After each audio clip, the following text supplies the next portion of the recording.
So welcome everyone to the third event in our series around how to get on the property ladder. We're really excited about today's event. It seems like we're covering a number of really hot topics. Judging from the kind of questions we've been receiving on some of the previous events, I think we're going to be covering a lot of very useful information today. We've got the same speakers as we've had at previous events. So we're very lucky to be joined by Joe, the home buyer coach, who's our resident TikTok and Instagram star, but also an experienced mortgage broker, so knows a huge amount about the world of mortgages, and in particular how to navigate your way through to mortgage success. We've also got Peter, our head of advice, as well as Dan, one of our advisors. Once again, Peter's had a huge amount of experience in the space and is also going to be covering some very valuable topics. Right, so today's going to be all about how to set yourself up for mortgage approval. In particular, what you can be focusing on in the kind of, let's say, 12 months, 18 months before you apply. That can really set yourself up for success. We're going to be kicking off with a quick recap of the last session. So Peter's going to be running through that. Then he's going to be running through the different types of mortgages you can get. So you can all kind of have a good understanding of what those look like. He's then going to pass it on to Joe, who's going to run through what lenders like to see and how to go about getting your mortgage in principle. We're then going to be looking to leave some time at the end for Q&A like we have been in the previous sessions, but we're also going to be taking questions as we go along. So with that, I'm going to pass it over to you, Peter, with the deposit, with a recap of some of the previous sessions before we jump straight in. Right, so we'll start with a recap. Don't want to spend huge amounts of time on this for obvious reasons. The fact that we've already gone through this in the previous sessions, but broadly, just to set the stall, that what we did in the very first session was we very much worked upon the basics around establishing your savings plan, essentially, and that included establishing the property value that you were looking for, the deposit amount that would be attached to that, emergency fund requirements that would be recommended, and a key message from me coming through there was to make sure we're setting realistic timeframes, and the core message being, take your time, don't be patient with this. It's okay to be patient. Okay, if you could just move it on, Vivek, if that's okay. Brilliant. The next part of that we looked at was putting the plan into action, and we were very much looking at getting into the starting the habit, just making a start. It doesn't matter if it's £1, just make a start, because that's the first step to make. We considered some of the right products, and if you were first-time buyers and eligible to take advantage of lifetime ISAs. And we also looked at the benefits of automated savings, whether that be automated by way of fixed direct debit payments into your savings arrangement, or whether it be you using things like roundups or roundups and micro savings. That doesn't matter, but all of those bits together starts to build your plan, and you start to see your deposit and the other costs coming together. Okay, if you could move that on, that's okay. And we also, and Joe spent quite a bit of time on this in the last session, considering the different types of ways you can own a property through the use of the shared ownership schemes, help to buy schemes, and the benefits of potentially utilising the bank of mum and dad. And if you were at the last session, you will recall the big impact that there was between trying to buy on your own and then buying jointly, the impact that could have on you. Okay, but that really is just the recap of where we've come so far. In this, Vivek, if you could just move it on a slide. The first bit I want to look at was just the different types of mortgages. So just looking at the very basics of mortgages at this time. And that also will cover the ways a property can be owned as well. So Vivek, if you could, thank you. Now, I'll start just by, I guess, a bit of trivia, really, as much as anything. What does the word mortgage mean? Now, a lot of people wouldn't know this, but the mortgage word has come about from French language, and the mort is death and gage is pledge. And actually, when the mortgage is your death pledge, it's the pledge for you to pay this back until your death, which is the actual trivia bit from where mortgage comes from. But putting that to one side, more importantly, it's worth just understanding the way you can own a property. Now, if you're buying it on your own, nice and straightforward, you've got sole ownership and legal title for the property. Okay, if you're buying it as two people, okay, then there are two different ways you can own the property. And the most common way that people buy is actually joint tenants. And what this is broadly is where you both own all of it. So you both own 100% of it. And in the event of one of those couples' death, it automatically becomes the other person's property. Right? That's joint tenants. The alternative way to own a property in joint names is tenants in common. And in this scenario, you both own 50%. And in the event of death of one of those two people, what happens with the property is it will follow the will, or if there isn't a will, the laws of intestacy with regard to that property. And that really leaves quite a key point, because if you are looking at owning a property in tenants in common, it's really important to get wills sorted out at this time. Okay, so that would be my really important bit. If you're looking at buying as a couple, have this discussion about, do we own it as joint tenants or tenants in common? And in particular, if it's tenants in common, would recommend getting wills done as well, just so that everybody knows exactly where they stand with regard to the property. Obviously, nobody wants to be looking at the worst side of life, but unfortunately, as a financial advisor, we do actually come across this, and it can create no end of challenges and problems. Okay, so that's the property ownership. We then come down to the mortgage. Well, the mortgage is actually a charge. Okay, so rather than the mortgage company become one of the owners of the property, they have a legal charge against the property, right? And broadly, what that means is if you default against the your contract with paying the mortgage, if the property is sold, they have the first charge of getting their money back. That's broadly what that means. They do it via a charge because if they were to own part of the property, it just gets very messy. If you were to remortgage and there was ownership, then you've got to get somebody to be selling part of the property. So a charge is the way that it's done. All right.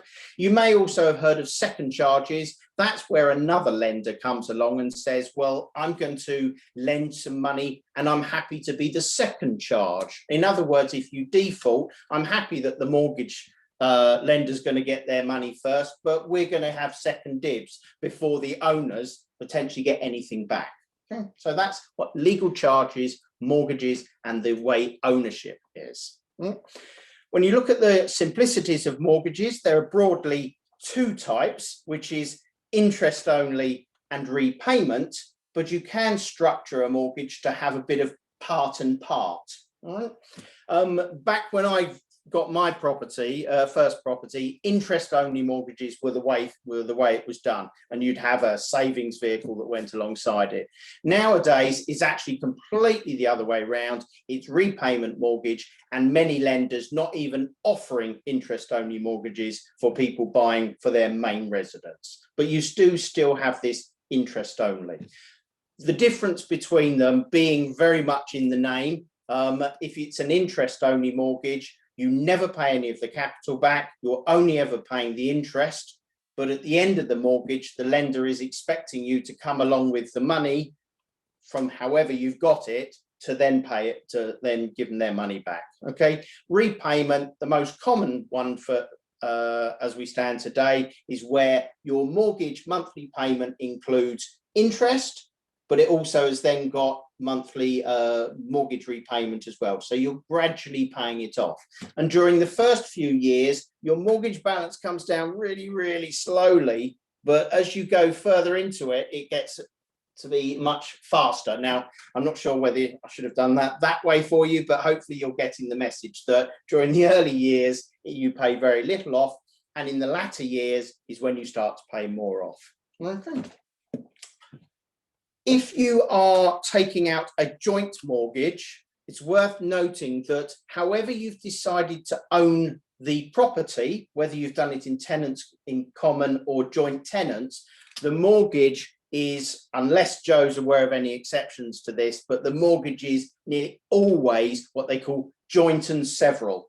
And what that means is that you are both legally responsible for the whole of the mortgage. So if something happened to one of you, for whatever reason, the lenders don't care, as harsh as that sounds, because they'll just go to the other person and say, right, you're now responsible for making sure we get our money back. Okay. And it's another reason why life assurance is really important to consider as well when it comes to mortgages. Okay. If you could move the slide on. Okay. Thank you. Now, once you've decided on the type of mortgage that you're getting or the likelihood that you're likely to be looking at a repayment mortgage, we then have different types of deals. And there are lots of different ones, but the four most common ones are the four that you can see on the screen at the moment. There's the standard variable rate, discounted, fixed rate, and tracker. When I first bought my property, nearly all of the deals that were done on a discounted rate, whereas nowadays nearly all of the deals are done on a fixed rate. And the difference was when I bought, the expectation was that interest rates could only come down. That was the expectation. Where now we've had interest rates drop right down low, it's much more a position where the likelihood is that interest rates are probably more likely to go up than down. But even then, you know, we do have time periods where we have the potential of negative interest rates. Okay, so if we just look at this graph, which really is designed to highlight how they work.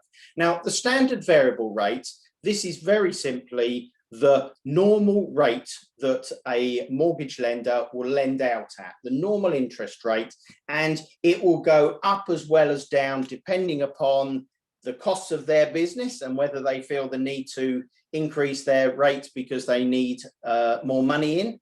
Or it could be because the Bank of England has increased their rates or decreased their rates, which means that the bank or building society's ability to borrow has changed, and that's either cheaper or more expensive. And in that scenario, the standard variable rate would go up and down along with it.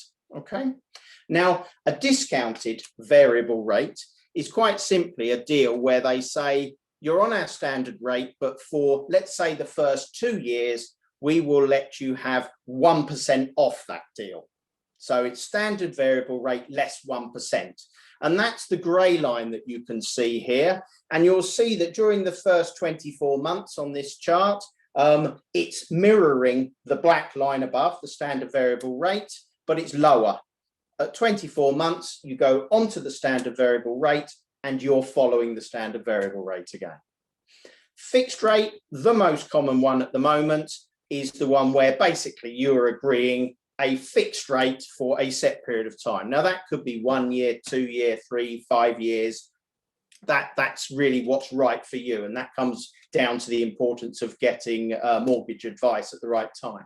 But essentially this chart is the blue line, fixed, really helpful, especially for first-time buyers, because it helps you budget. You haven't got to be thinking about, oh, is my rate going to go up or down or whatever. You know that you've got a time period of fixed rates. Okay. The green, I must be going colorblind. The yellow line, the yellowish line, that is a tracker mortgage. Now, these are less common now, but I'm sure the deals are available out there. This is where it tracks an interest rate. Usually it's the Bank of England base rate that it will follow. And it might be that it's the Bank of England base rate plus 1%. So this will go along up as well as down. You know, there isn't any guarantee as to what the rate is. But what you can be fairly assured of with this is that it's not so easy to budget, because you are at the realms as to what the Bank of England are doing. Okay, these aren't so common. Now, on this chart, this gives the impression that this is the cheapest. That's just because of the figures we chose to put in there. So I wouldn't want anybody running away from this thinking, well, it looks as if a tracker mortgage is the right one for me. That's just the figures we chose to try and illustrate the point. These tracker mortgages could quite easily be more go up above the fixed rates. Okay, the key difference though is that there's usually some form of deal that you can get for the first number of months or years, and it's at that point you normally move on to a standard variable rate, and any mortgage broker would be saying to you that's the point when you should at least be looking at potentially remortgaging, which is where you're moving the lender again. But we'll come back to that at another session. Core bit here, different deals suit different scenarios. You just have to take the right advice for your circumstances at that time. Do any of the other panelists have any questions or any points they wanted to add on this so far? No, I think you covered that very well. Okay, so if you could just move. I was maybe going to ask about offset mortgages, but I think they're probably less relevant for first-time buyers, aren't they? Yes, mate. Okay, so an offset, as I said right at the beginning, there are lots of different types. An offset mortgage is broadly where if you have got savings, but you don't want to lock it into your property by putting down a bigger deposit, essentially your savings sits alongside your mortgage, and the amount you've got on savings, you don't get any interest, but it's offset against the interest that you would be paying on your mortgage. Okay, and that's probably the offset mortgage. It's actually quite an interesting point, because that whole concept about having some savings and not wanting to put it into bricks and mortar is something that we have seen with family trying to help as well. So I don't know if you could just move it on to the next slide, Vivek, where we cover off this sort of help from family. And I mean, ultimately, there will be family members who may want to just outrightly give you a cash gift for you to do with what you like, you know, and you know, that's absolutely fine, whether that covers mortgages, whether that covers the deposit or whether it helps towards solicitors' fees, absolutely fine. Okay. Another type of mortgage, though, which family can help, which is the guarantor mortgage. And this is a mortgage where, in very simple terms, you have got your mortgage, you take it out, you put down your deposit, and a family member who typically will be have a secure income, probably have savings behind them, but they will effectively guarantee the mortgage payments if you don't pay them. Okay, so that's the guarantor mortgage. It suits certain circumstances, but in other circumstances it might not. For example, if you're wanted to help out a family member and you didn't trust that they were going to keep the mortgage payments, then you probably wouldn't want to get involved in a guarantor mortgage. Okay, so but it's there, it's an option. You then have what we call a springboard mortgage. Now, this is a particular version that Barclays have, but it comes back to this concept of people who might want to put some savings in to help you, but they can't commit to giving it to you.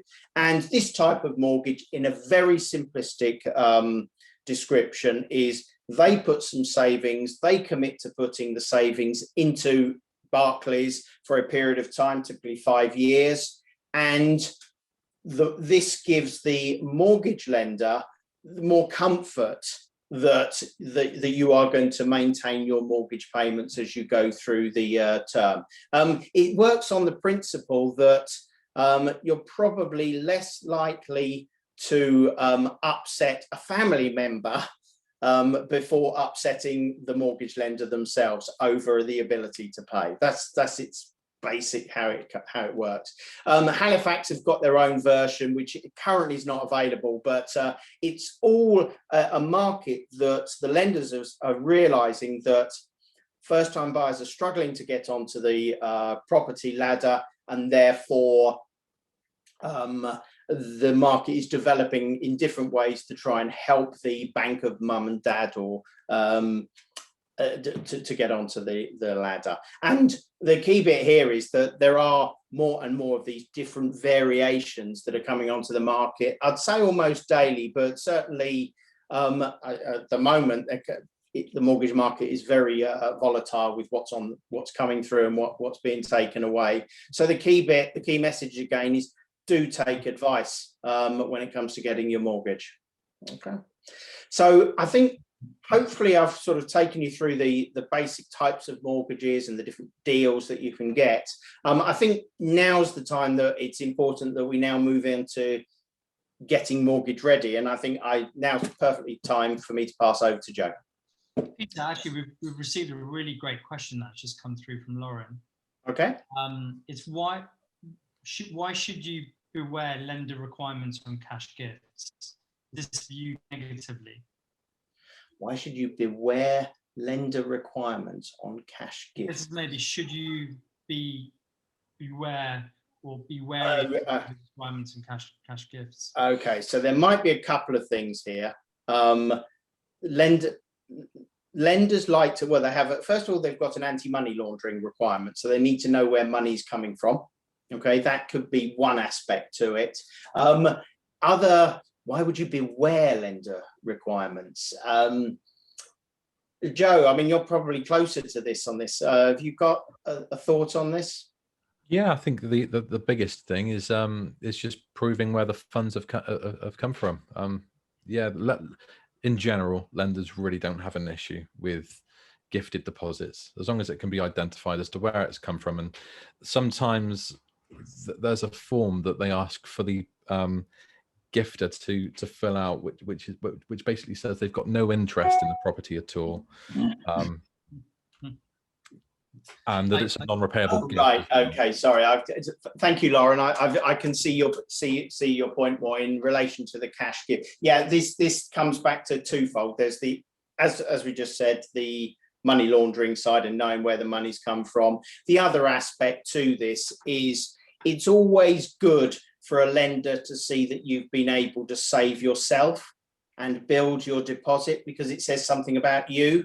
Okay, sometimes a lender might be, if they're not sure whether to lend or to lend, if all of the deposit is being supplied by a family member, for example, they might take a view more towards well, actually, we won't lend in this scenario. But again, it's difficult to give a specific answer to that because it comes down to each and every circumstances. Okay.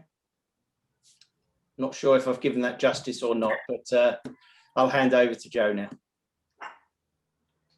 Great, thank you, Peter. Can we swap across to it? Yeah, perfect, thank you. So there's a few things you can do in the months leading up to your property search to improve the chances of your mortgage application being successful, which we'll go through now. So Vivek, if you could just move on to the next one. So the main one here, number one, build your credit score. I'm not going to go massively into deep with this one because we're going to cover this on the next couple of slides. Next one, sort your savings. So speak with a broker and find out what size deposit you need and have this along with your emergency fund ready for when you do start looking at properties. Get your spending in order. So a lender will ask for 3 to 6 months worth of bank statements. So try to minimize any unnecessary spending during those months and cut back from things like gambling, especially during the Euros at the minute, or having friends sending you money with silly descriptions. I've seen that quite a lot recently. So yeah, try to try to cut down on that if you can.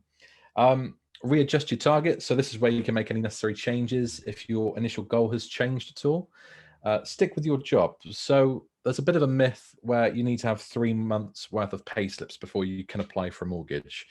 There are plenty of lenders that can work on just like a contract of employment from a new job, but ideally, to open yourself up to most of the lenders or to all of the lenders, it's good to have a consistent history of employment in your current position, ideally. Keep your accounts. So when you're self-employed, lenders will usually ask for a minimum of 2 to 3 years worth of accounts to verify your income. So it's good to speak to a broker quite far in advance if you're self-employed, just because they can provide you with quite a few tips to help with mortgage affordability with being self-employed. Another thing that isn't on there that I do want to touch on as well is the documents that you'll need ready for when you see a mortgage advisor. So lenders will normally ask for proof of identification, so driver's license or passport, proof of residency, so where you're currently living, so a council tax bill or utility bill, proof of income. So if you're employed, what they normally ask for is 3 months worth of pay slips or a contract of employment if you just started the job. And if self-employed, as we mentioned, 2 to 3 years worth of your accounts. 3 months worth of bank statements, a copy of your credit report, and proof of your deposit and where it's coming from. So if it's a cash gift, then that's what that'd be asking for, the gifted deposit. If it's savings, they'll want to see a build-up of your savings as well. Next slide, please. Yeah, sorry, Joe. I was gonna actually sneak in with a question of my own there, which was, Go for it. You must see so many customers come through and like potentially have issues around not being fully mortgage ready at the point of where you're trying to help them. Out of all these different categories, is there one area in particular that kind of stands out, or is the kind of most popular area? Yeah, so the two main categories I would say are self-employed. I mean, with an employed position, your basics, unless you're doing lots of overtime or commission or something like that, which, even then can be rectified in 3 to 6 months. With self-employed, because it's worked on a year-by-year basis, sometimes it's worthwhile just getting the advice prior to maybe submitting your accounts, just to go through it, just to make sure that you're not, I mean, a lot of self-employed people obviously want to avoid paying as much tax as possible, but obviously take the advice from your accountant. But when it comes to mortgage affordability, the less you earn, the less you can borrow. So yeah, it's always worth getting some advice from brokers too. Most definitely. Great. Oh, we've got a question. Do lenders really care about online gambling deposits withdrawals if it's just the odd flutter, e.g. the euros and the amounts are immaterial to your average bank balance? No, not really.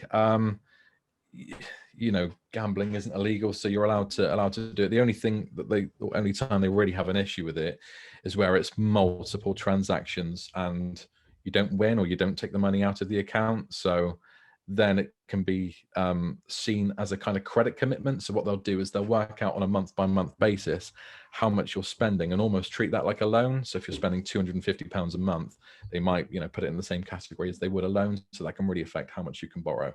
So it's best to rein it in, or just be comfortable with the amount that you're spending. But again, it's really going to come down to your income as well as how much you're spending. Cool. Right. Credit score. So a credit score is one of the factors a lender will use to evaluate how likely you are to pay them back on time. So the higher the score, the better you look to potential lenders. Your score can affect things like how many lenders might be available to you in the first place, how much you can borrow, and what kind of interest rates and mortgage deals they will offer you. Your score can be affected by how much unsecured debt you have, especially in relevance to your income, your direct debits, your payment history, any CCJs, defaults, bankruptcies, whether or not you're on the electoral roll as well, that can have an impact. Ways to improve your credit score. So there's a few things that really everyone should do. One, obviously pay your bills on time. 2, check your credit score regularly. It's good to sign up for a credit reporting agency. That can really help identify any issues that you may have had and help you avoid them. Register on the electoral roll and build up a good history of repayments as well with any debt that you do have. So with paying your bills, let's start by looking at what a lender ideally wants from you. So your credit score aims to demonstrate if you're likely to be good at paying them back on time every month. It might seem quite obvious, but the most important thing to do is show your ability to pay on time.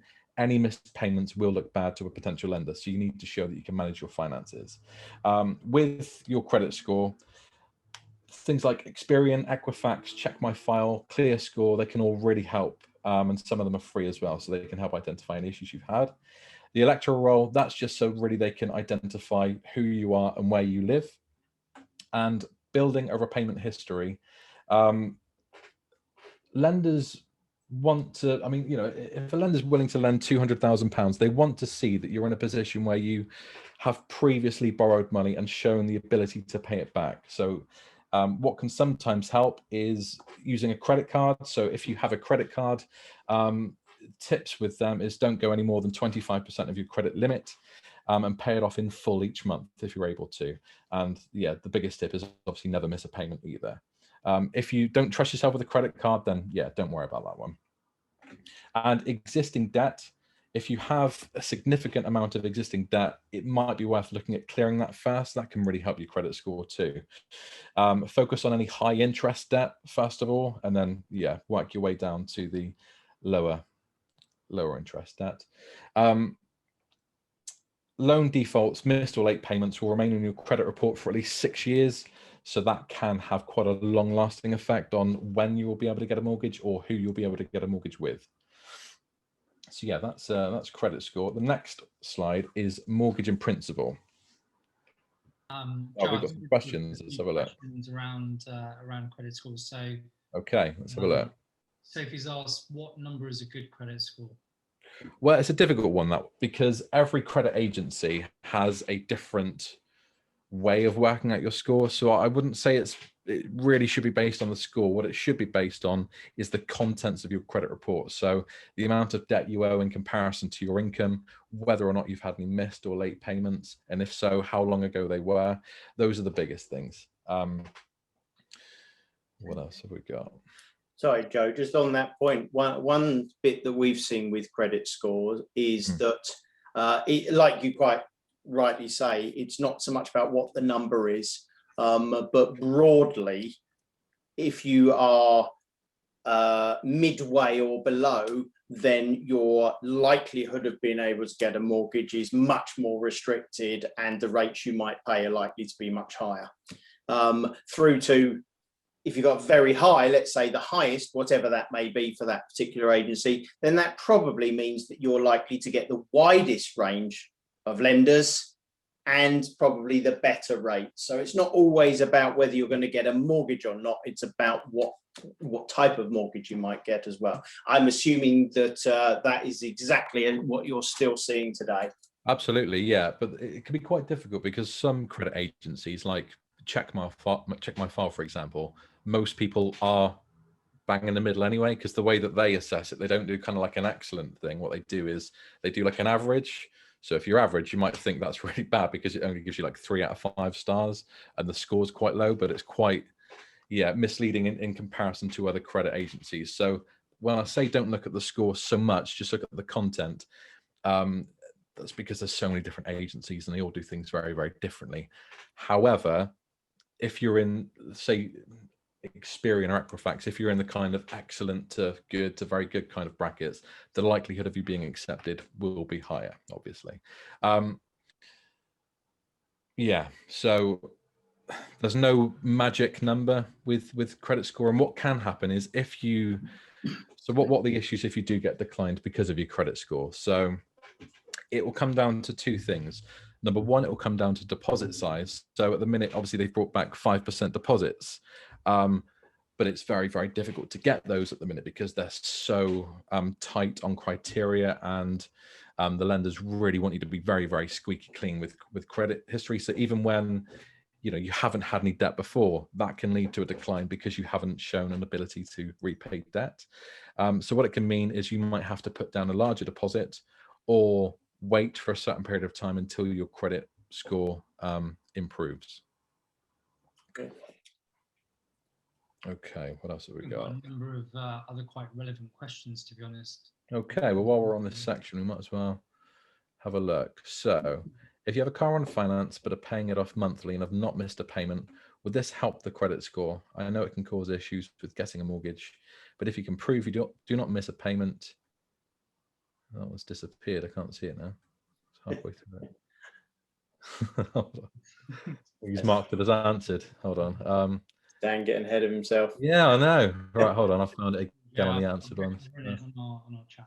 I know it can cause issues with getting a mortgage, but if you can prove you do not miss a payment, does this help and weigh out the issues of having finance when applying for a mortgage? So yeah, I do a lot of kind of funny videos on having car finance and how this can cause a massive issue with a mortgage. In reality, the only time it really does have a massive impact is if you've missed payments or if you've taken out car finance literally as you're applying for a mortgage, so within a very short period of time, because that can have an impact on things like affordability and credit score.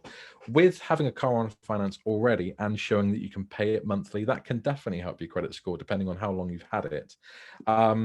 But with cars on finance, it can affect how much you can borrow. I think we did an exercise on the first one, maybe, about how it can affect how much you can borrow. So, yeah, that's the real, the only potential negative that you can have.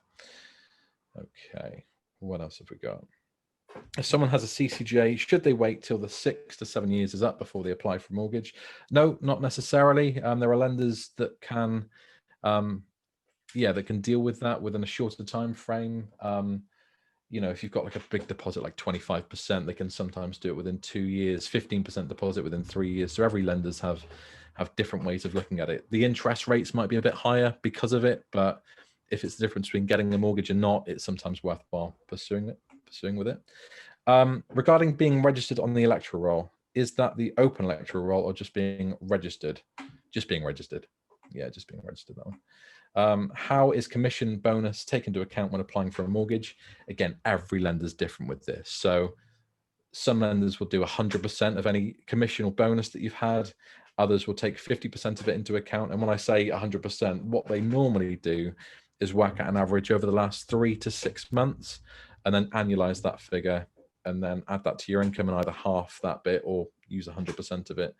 But what they can do is that what a lot of people try to do is with a commission or overtime based job, when they know that they're going to be buying a house, they try to cram in as much overtime or commission as they physically can within that 3-month build up.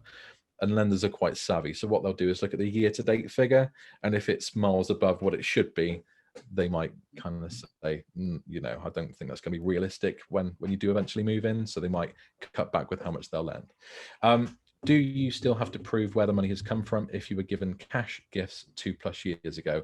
I'd say definitely keep a record of the transaction, which you should be able to get with modern bank accounts these days. It should be quite easy to find the transaction. So if you can, ideal. If not, because it's been that long ago, it's unlikely they're going to ask for it, but it's good to have it if you can.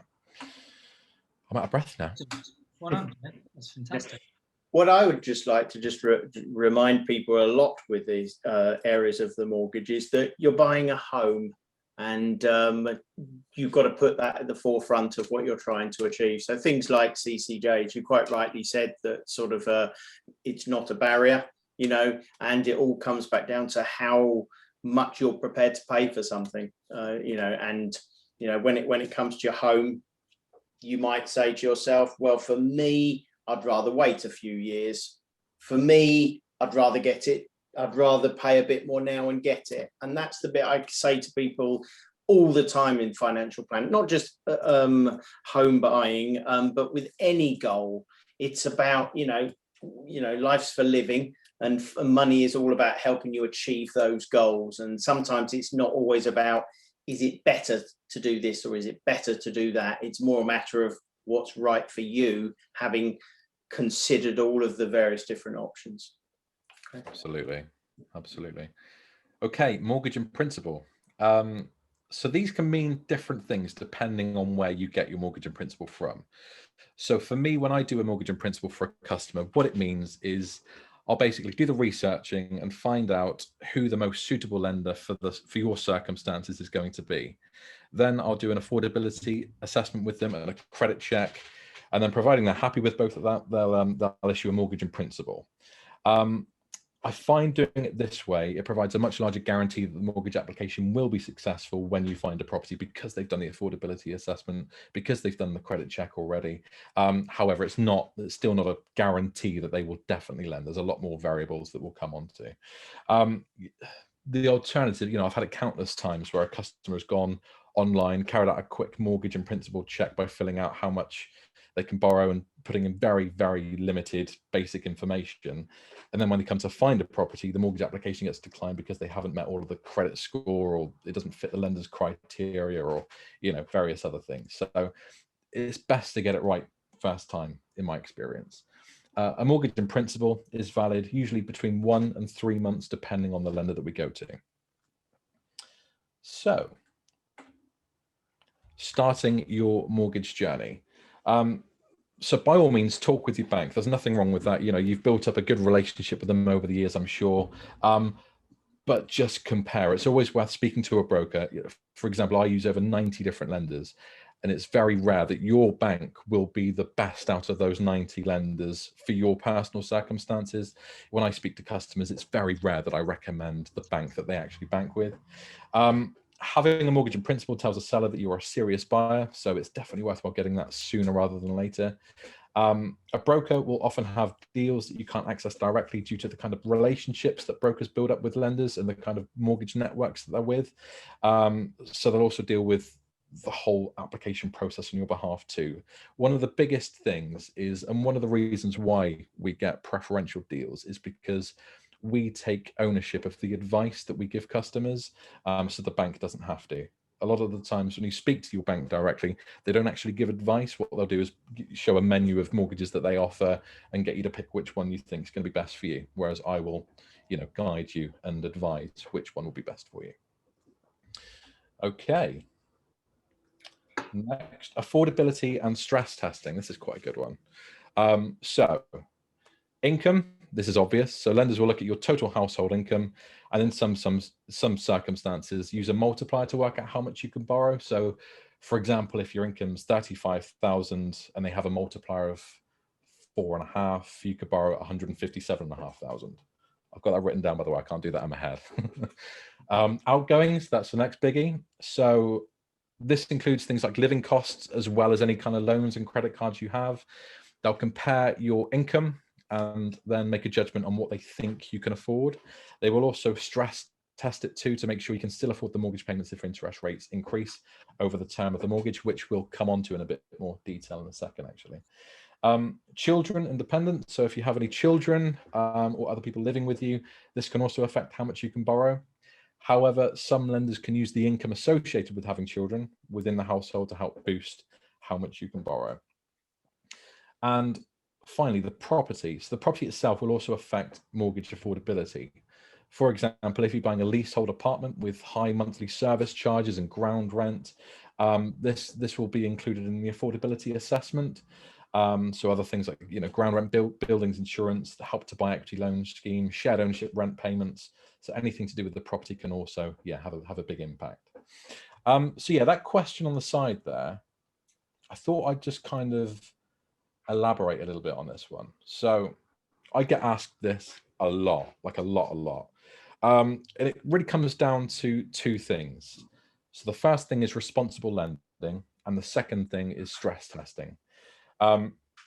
So one of the reasons why potential mortgage payments may be lower than the rent is due to how low interest rates currently are.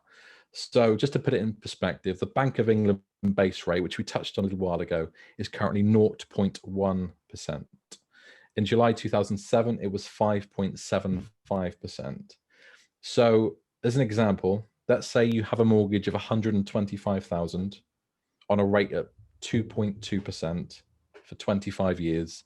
Your monthly payments would be £542 a month. If the interest rates went up by 5.75%, you'd now be on an interest rate of 7.95, and the monthly payments would rise to £961 a month.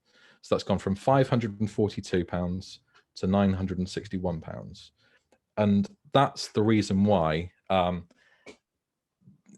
I get asked that question a lot, and that's basically why. So it's called stress testing.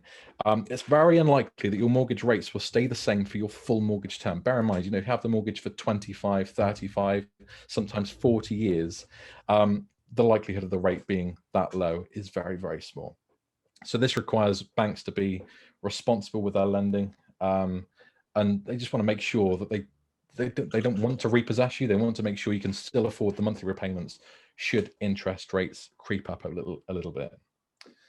A few questions. So how much does this impact my affordability? Do you mind just messaging again? Oh, there's another bit. The one before. Oh yeah, they're both on the same one. Yep. I have good credit score, high income, and a 15% deposit, no dependents. However, my expenditure isn't great and I do spend a lot. It comes down to what your current circumstances are. If if you're currently living with parents and you have the ability to spend the disposable income you have, and you can still save a deposit, then I don't really see banks having that much of an issue with it. Lifestyles change when you own property. And lenders are aware of that. It's going to be unlikely that you're going to be able to spend that much on whatever it is that you're spending. So yeah, I don't see that being an issue with things with committed with committed credit commitments, things like loans and credit cards. They will have an issue with it because you're committed to make that payment. But if it's like a Deliveroo every weekend, you're not committed to that, and chances are you won't be able to do it as much when you move in. So yeah, unlikely to be an issue. Okay, the mortgage process. So episode 1, we went through the whole home buying process. This is just to kind of briefly run through the mortgage process, just so you understand it a little bit better. So step 1, as we covered, the mortgage in principle, the biggie. Step 2, property search. Step 3, that's when you'll have your offer accepted, so by the seller and the estate agents. Step 4, we'll submit the mortgage application, and that's when you'll also instruct the solicitors, and the lender will instruct their valuation, or you can instruct your survey if you want to. Step 5, once they're happy with everything, they'll issue the mortgage offer. And then step 6, once the solicitors have completed their legal side of the purchase, you'll then be free to collect your keys and move in. So average timescales, I'd say at the minute, are probably around 8 to 12 weeks. They were around 8 to 10, but COVID has kind of increased that a little bit, unfortunately. Any questions so far? No, we're all good. So I was going to ask, like, which of these stages do you think is most risky? When do you think things sometimes go a little bit right? So what people should look out for? I'd say the longer the mortgage application has been going on, like the further into it you get, the more likely it is to be accepted. Any major problems tend to be found very early, like affordability issues or anything on the bank statements that they're not happy with. They tend to be dealt with very early on.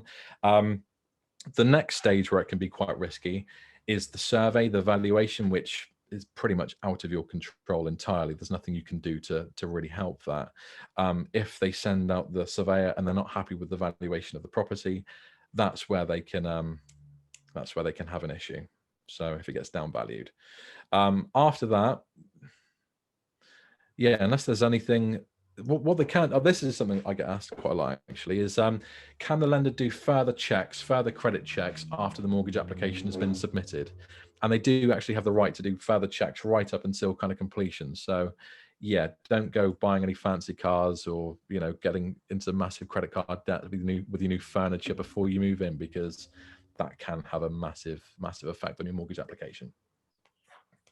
Another area that I've seen in the conveyancing process is, you did touch on it, Joe, about the impact of the survey stroke valuation, and not new builds, not a problem, but for older properties, there can be a challenge sometimes over the building regulations on things like a loft conversion or certain things that have been put in that it's been done by a DIYer, shall we say, and the part of the conveyancing process is looking for the sign off for the regulations. So that can be another one that I've seen where the price then gets renegotiated. I guess you see that as well. Yeah, I saw a good one this week actually, where the owners owned two houses next door to each other, and they wanted to sell one of them. And what they did is, in one of them, they basically stole the bedroom from the one next door. So the whole kind of title and layout had completely changed, but didn't tell anyone. So that was, yeah, that caused a bit of a conveyancing issue, I must admit. Yes. Oh, got some questions as well. Let's have a look. So, is there any danger of losing your deposit during the mortgage process? Not during the mortgage process. However, if you have exchanged and anything then happens, there's a potential of losing 10% of the deposit. But I'm not going to scare you too much. The exchange literally is pretty much when everything's been done. Your mortgage offer's out, the solicitors are happy, you've arranged your date for completion to collect your keys. It's usually kind of like a week before you move in. So they're not going to exchange contracts until, you know, things are very, very certain that they're going to go through. I've had friends purchases take 6 months due to solicitors not moving things along. How can you pick a good solicitor who is going to actually work for the money? So what I advise my clients to do, and because I deal with people kind of all over the country, I still really like the idea of using local solicitors. So if you have any friends or family that have moved, or you know, sometimes the estate agents can recommend very good local solicitors. Things like estate agents, although they might get a kickback from the solicitor from recommending them, it's in their best interest to get the sale going through as smoothly as possible. So it's going to be very unlikely that they're going to recommend people that they don't actually trust in. So yeah, ones that come highly recommended, that are local, that know the area well, that know the properties well. The ones that tend to get stuck a little bit are ones, you know, like the online kind of solicitors. They can sometimes have a bit of an issue. Not all of them, you know, don't get me wrong, they do sometimes work very, very well, but I think there's a bit of luck involved as well. Some purchases have very, very long chains. Some of them do actually have quite a in-depth conveyancing process because of the property, because of, you know, various bits and pieces. So yeah, I think luck comes into it too. Yeah, I think I'm going to come to a little bit of the defence of the solicitors. I don't often, but at this particular moment in time, they are run ragged because of the stamp duty deadline. So yeah. I've spoken to a few of solicitors that I'm aware of, and they're just snowed under at the moment. So a little bit of sympathy with them, but not much, if I'm honest. Yeah, I agree with you. Local recommended is the tip that I would give as well. Brilliant. Okay. When you put it in an offer and it's accepted, do you need to pay a deposit to secure the property before your mortgage is fully accepted? Most of the time, no. New builds, sometimes you'll have to pay a reservation fee of £250 or £500, but a normal property, no, you shouldn't be paying a reservation fee for that one. Unless, Peter, you've heard of anything like that, have you? No. Normally it's paid as long as it's there ready for exchange is what I've normally seen. One for you, Peter. Lifetime ISAs. Do you want to grab that one? Use the deposit or solicitors for right, okay. It gets paid to the solicitor, and as part of the conveyancing process, you are going to have to pay your solicitor usually their fees, the deposit, everything together anyway. So it can be used against the whole of that, basically. Okay, is the long and short of it. Usually, to be honest, though, it forms the majority of the deposit, and then if there happens to be a bit extra to pay solicitors' fees, my understanding that is okay.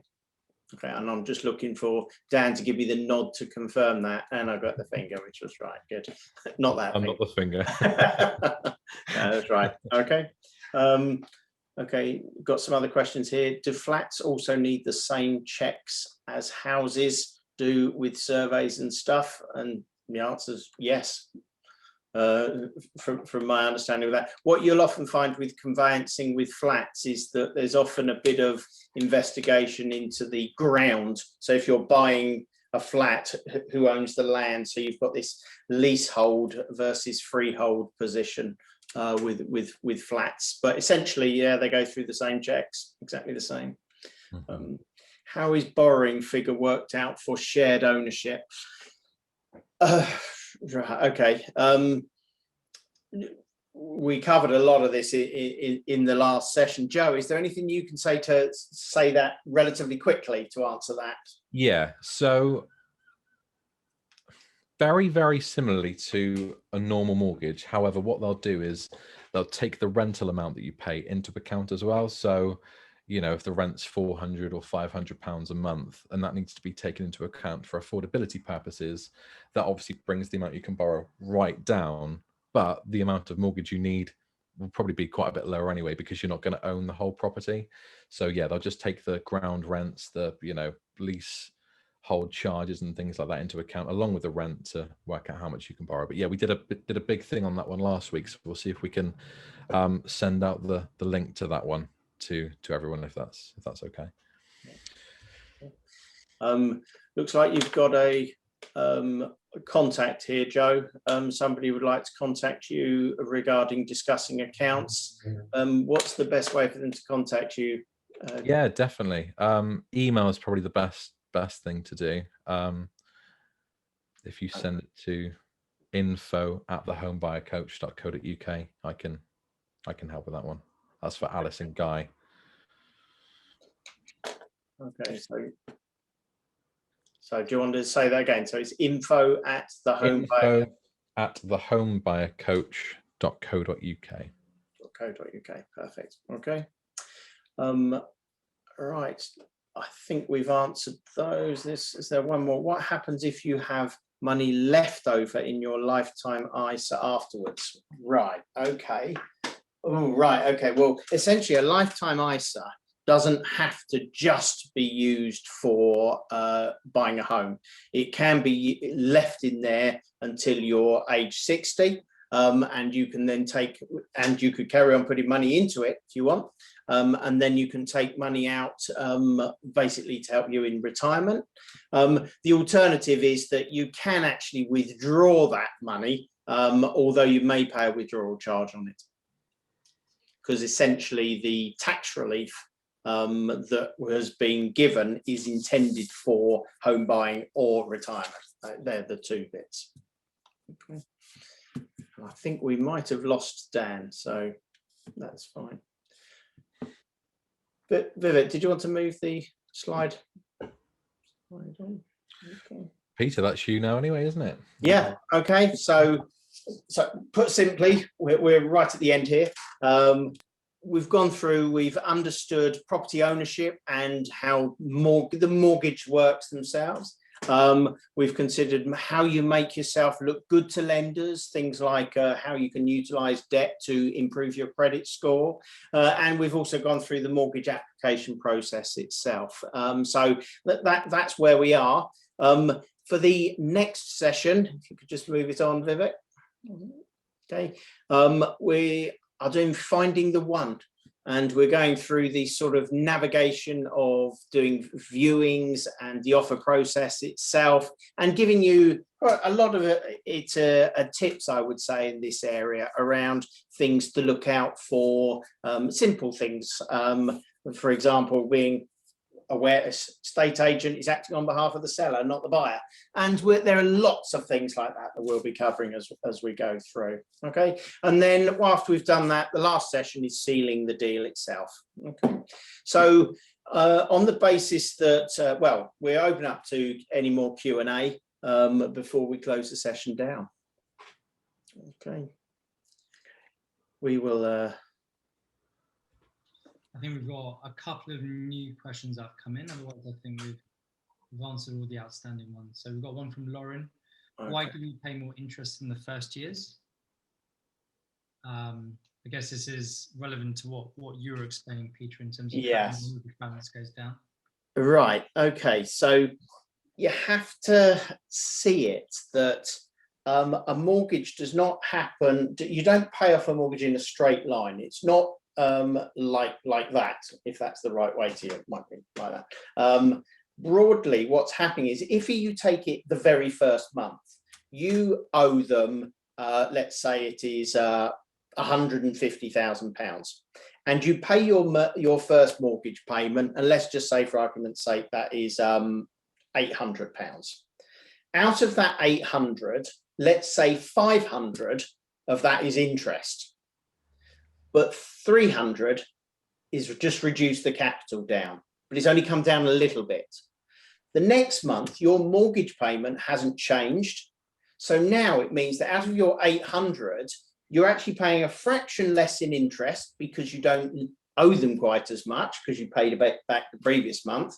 So now let's say you're paying £495 of interest, but now you've got £305 that you're paying off the capital. And then the next month you're paying slightly, out of your 800, you're paying slightly more towards the capital repayment and slightly less in interest. That's how it works. And the easiest way to show that it would be a spreadsheet, to be perfectly honest, because it kind of shows how the numbers work. But the key bit is it's not a linear line that just goes straight from beginning to end. It is this sort of curved, and as you get towards the latter years, I can't remember the exact figures, but the bulk of your mortgage is repaid in about the last 10 years.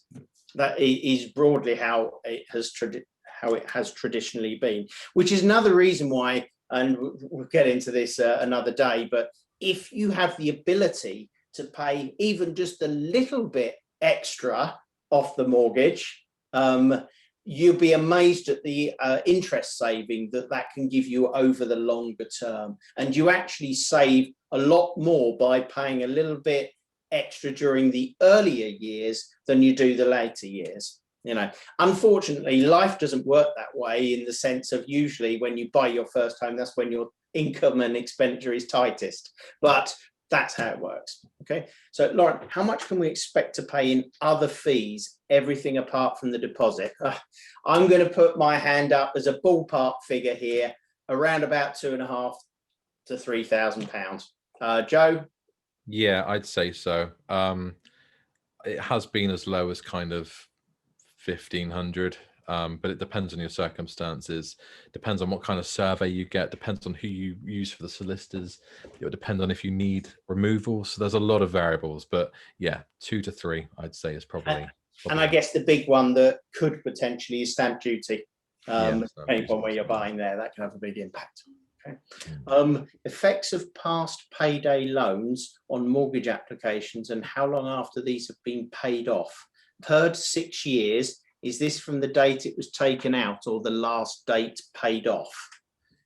I believe that the 6 years you're relating to is probably more to do with what I call the bad debt, the CCJs. But Joe, you probably, again, you will maybe have a closer to this than me. Yeah, so payday loans aren't looked at favourably at all from a lender's perspective, because it does show that there has been a bit of an issue with day-to-day living and, you know, general affordability. So I wouldn't say 6 years is the rule, though. They're not looked at as badly as things like default CCJs. So lenders should be happy to consider them once they've been paid off, and they have been for, you know, I'd say 12 months or so. You know, a lot of lenders should be happy from that point. Some lenders, you know, a lot of the high street lenders are very strict with things, though. So some of them very well might be 6 years, but it definitely won't be all of them. Okay, so I think if we haven't got any more questions, I think I'd like to thank everybody for attending, and just remind you again, we've got another webinar next week. So thanks very much, everyone. All right, cheerio. Thank you, everyone. Bye.